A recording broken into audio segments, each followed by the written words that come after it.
Hi, I'm Sandy Fagan, and we're here with Grammy-winning engineer and producer Glen Kolotkin, who I've known personally since 1978. Glen was awarded a Grammy for Santana's Supernatural Record of the Year in 1999 and has over 20 gold and platinum albums to his credit. Glen has spent the last 5 decades recording a myriad of artists who have helped to shape and change the course of music. In addition to recording 9 albums with Carlos Santana, hit records such as I Love Rock and Roll with Joan Jett and the Blackhearts, Electric Ladyland with Jimi Hendrix, and Pearl with Janis Joplin, just to name a few, Glen has worked with over 30 artists who are currently in the Rock and Roll Hall of Fame. Glen, thanks for inviting us into your studio. When did you first become interested in recording? It all started, I guess, when I was a teenager. We had a doo-wop group. I remember living in Farmingdale, New York. We were singing in the bathrooms and under overpasses and places like that. And we wanted to record ourselves, so we wanted to hear what we sounded like. Right then, tape recorders would go for like $150 each back then. And so my father bought me a Wilcox Gay disc cutting machine. That was a machine that could actually record records. It would make a 78 RPM record, and I guess was very popular in the 40s because they didn't have tape recorders back then. So he picked it up for about $10. It came with 1 microphone, and so that's how I started recording. We were recording our 4-piece group with 1 microphone. Then I needed another microphone, and I kept expanding and expanding, and that's basically what happened. And then every group in school wanted to come and make a record. So I had a recording business in the basement of my house. And after that, when you went into the Army, didn't you get assigned to work at a radio station? I was stationed in Germany on a radio station for 2.5 years or so. How did you get your start as a professional recording engineer? After I got out of the Army, I remember my uncle Raymond came over to our house and he asked me, "What are you going to do now that you're finished with the service?" So I said, "I'd really like to get into the recording industry." And he said, "Well, why don't you get the Manhattan Yellow Pages and look up recording studios and ask if they needed any help there for someone that is your experience. After all, you do have a lot of experience on a radio station." I called up the first studio that I saw listed in the Yellow Pages, and it was A1 Sound Studios. So I called that number, and I spoke with Herb Abramson. And he said, "Come on down, let's have a chat." And I did come down, and we had a chat, and he hired me. And he was really my first teacher in the recording industry. Is that when you got to work with the Four Tops? I was there probably about 2.5 months, maybe 3 months, and the Four Tops were playing a gig in Paramount. And they came in, and I got to work with the Four Tops, having about 3.5 months of recording experience. And from there you went to NOLA? My second job was at NOLA Penthouse Recording Studios, and I worked for Tom Nola. It was in the Steinway building right on the penthouse, and it was really good. I got to work with it practically every other day, a different artist. How did you end up at Columbia Records? After about 1.5 years at NOLA's, I saw my grandfather, and he had told me he had read an ad in the New York Times, which he had cut out, and it said, "Major recording company looking for experienced recording engineers." So I made the call, and I showed up at Columbia Recording Studios in Manhattan. What was your relationship like with Clive Davis? I have Clive Davis to thank for that job, because when Clive became president of Columbia Records, he wanted more engineers to do rock and roll. Most of the engineers on staff there were doing Broadway shows, jazz, classical, and middle-of-the-road music, but he wanted some young rock and roll engineers, and I was about 22 years old at the time, so I guess I fit the bill. Tell us about your early recording projects. unknown groups mainly.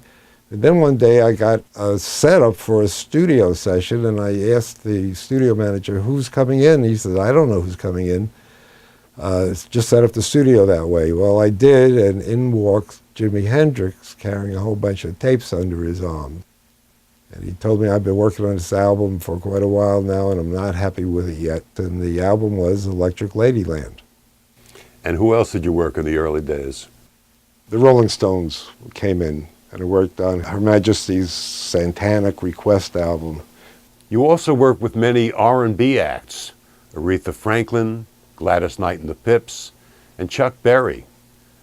What was it like working with Gamble and Huff? At the time that I got the booking, I hadn't heard of Gamble and Huff, but I remember about 17 musicians came in, Gamble and Huff, and in walks Clive Davis and his whole staff, it seemed. And we recorded about 4 songs, and they blew me away. I mean, I love the way those guys were writing tunes, and they were really the best. After the session, they told me that they were getting an independent label, and they're going to be stationed in Philadelphia, the place where I was born. Do I want to come and work with them? But I really didn't want to leave New York at the time. While in New York, you also worked with Simon and Garfunkel, Johnny Mathis, Donovan, Neil Diamond, and Chicago. Interesting working with Simon and Garfunkel. Of course, I knew them because they were there recording ever since I was working for Columbia Records, so I got to know them a little. And I did a lot of work with them on their TV tracks. I remixed their TV tracks, and they were doing their vocals live. How did you end up in L.A.? One day, the manager of the Los Angeles studios for Columbia Records was in, and I got to meet him. And I asked him, I said, look, if there's ever an opening in LA, I'd really be interested in coming down. And he said, yeah, there is an opening, so come on down. And I did. What was it like recording with Barbra Streisand? People ask me about Barbra Streisand, what she's like. And I said, if you ever saw Funny Girl, that's what she's like. She played herself. How did you come to work with Janis Joplin? Janis Joplin came to me via Clive Davis again. He recommended that I work with Janis Joplin. It's really funny because when I first joined Columbia Records, I was doing some editing of a group that was recorded live. And I asked the producer, what's the name of the group? They said it was Big Brother and the Holding Company. And I didn't know that of Janis Joplin at the time or the group. And I edited Piece of My Heart, which turned out to be her first hit. Then, of course, I found out about Janis, who she was. And it was great working with her. She was incredible. I really became very close with her. And that was on the Pearl album, which was her last album. You also got to work with Neil Young and Joni Mitchell in L.A. They were working on the Eric Anderson album that I was working with, and that's how I got to work with them. How did you get to work with Santana? When I got to San Francisco, Santana was recording at the studio there, but they were working with the engineer that had done their last album. And one day he got sick and he asked me to do him a favor and to fill in for him. And they were in the middle of doing live recording in the studio. I started recording them, and their road manager got on the phone to call their manager, said, come on down. Their manager, a guy named Stan Markham, came down. And the band loved the way it sounded, so I just continued working with them. I did apologize to the other engineer, but he says, I can't stand working with them anyway. I've had it with working with them, so have fun. And I did, for 9 albums. How did you meet Billy Graham? Bill Graham was an amazing person. He was the biggest promoter out in San Francisco, for sure. And he would come down to the studio a lot. Every time, I guess, one of his bands would be appearing at the Fillmore West and a place called Winterland. Bill Graham wanted to manage Santana, and so he was coming down to a lot of Santana sessions. And at that time, you also worked with Journey, right? Yeah, after maybe the second or third album that I did with Santana, Herbie Herbert, the guy that was Santana's road manager, put together this band called Journey. And actually, I didn't work on their first album, but I produced and engineered their second album called Look Into the Future. And in San Francisco, didn't you also get to work with Sly Stone and Joan Baez? Yeah, I remember Sly, we did some studio work, and Joan, I did a live album, a thing called Live at Big Sur, and it was her and many other very popular groups like Blood, Sweat and Tears and Chris Christopherson and on and on. And didn't you do a project with the Byrds? Yes, I have Clive Davis to thank for that. He had heard an album that the Byrds had just completed for Columbia, but he wasn't happy with the way it sounded. So Clive asked me if I could remix it. He sent me the tapes, and I remixed it, sent him back the tapes, and Clive sent me a telegram congratulating me on the mix. When you were in San Francisco, didn't you work with Matthew Kaufman at Berserkly Records?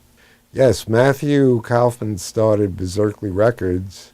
It was an outside client, nothing to do with Columbia at all, but he was using our studios, and I was producing with Matthew Kaufman. We had 4 groups, the Rubinoos, which was a teeny boppers group, and we had like a top 40 hit with them, a remake of I Think We're Alone Now. Then we had Earthquake, which was like a heavy metal band, and then we had Greg Kinn, was like sense of Billy Joel, that type of an artist, and he later had a hit called Jeopardy, which did quite well. And Jonathan Richman was a very unique artist. We had a #1 hit with him in the UK called Egyptian Reggae. And didn't you and Matthew go to work with Talking Heads? Matthew Kaufman and myself flew to New York one day, and we worked with this group called the Talking Heads, which I never heard of them, but I think Matthew had seen them at CBGB's. Recorded about four tunes. We were trying to get them on Berserkly. One tune was Psycho Killer, which I loved the best of all 4, but they ended up, I believe, on Sire Records, because they offered them a better deal than we could have, being a smaller label than Sire was. Tell us briefly about your experience with Joan Jett working on I Love Rock and Roll. Kenny Laguna was another producer I had met through Berserkly. We were working on some stuff together, and when I had moved back to New York, he called me up and told me about a group that he was managing called Joan Jett and the Blackhearts. So I got to work with Joan and the Blackhearts. And we almost finished the album, and I had a meeting with Richie Cordell, who was one of the producers, who I later became partners with. And Kenny Laguna, I said, I don't think we have a hit here yet. Laguna says, well, Joan found a song when she was in England on a record over there, and she thinks it could be a hit. So the next day when I was setting up the studio, after I was set up, I asked the band to play that song that Joan found, and so Joan said, sure, let's run through it. So they played it, and it blew me away, and so I asked them to play it again, and this time I started the 24-track machine. I pressed record, and we got it in like the first take. It was great. And how did you get to work with the Ramones? The Ramones kind of came out of Joan Jett's big hit, I Love Rock and Roll, which was #1 for 8 weeks. They wanted to work with Richie Cordell and myself, who got credit on Joan's album.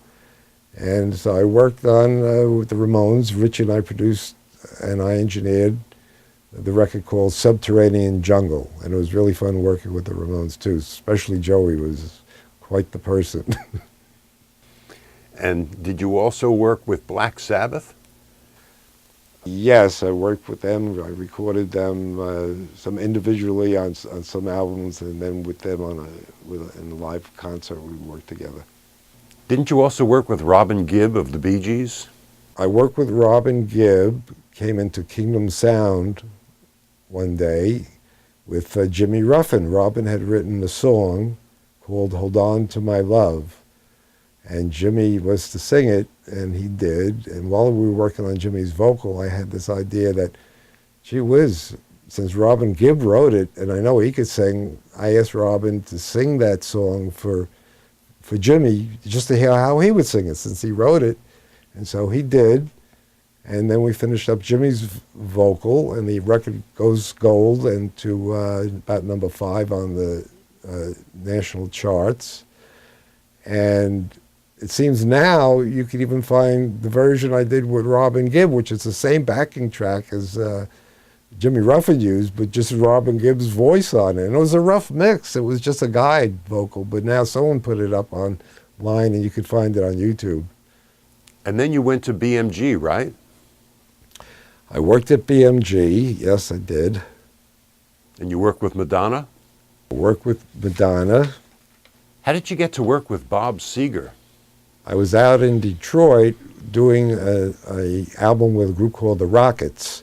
This was a really tight band, and their manager had a friend of his who was managing Bob Seger. So Bob Seger would show up to the studio every now and then and watch our recording, and he asked me one day if he could co-produce one of the Rockets' tunes.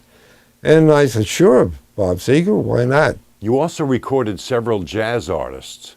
What was it like to work with Miles Davis and Dave Brubeck? It was interesting working with Dave Brubeck because of who Dave Brubeck was, and I always loved his hit Take 5, which was way before I came on the scene. What a nice guy he was.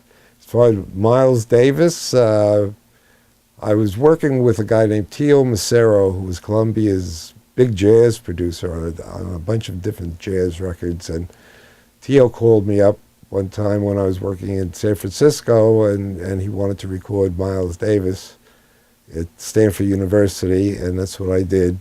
At that time, Miles was very interested in Indian instruments for some reason, because we had sitars and tablas on that date. Is there anything else you'd like to share with us? Well, there's a story about Bob Seger, since we just spoke with him. Well, one day he came into the studio, it was in the winter. He was wearing a fur hat, he had a full beard, and a fur cut that went down to the floor. And we were working at a studio that was in a farm, and they had a German Shepherd. When the German Shepherd took one look at Bob Seger, didn't know whether to shoot or go blind. That's what I have to say. He ran up to Bob and started barking, then ran away as soon as Bob turned around. And this went on for about 3 minutes, and we were all on the floor laughing about it. Thanks again for taking the time to tell us about what it was like to record with all of those music legends.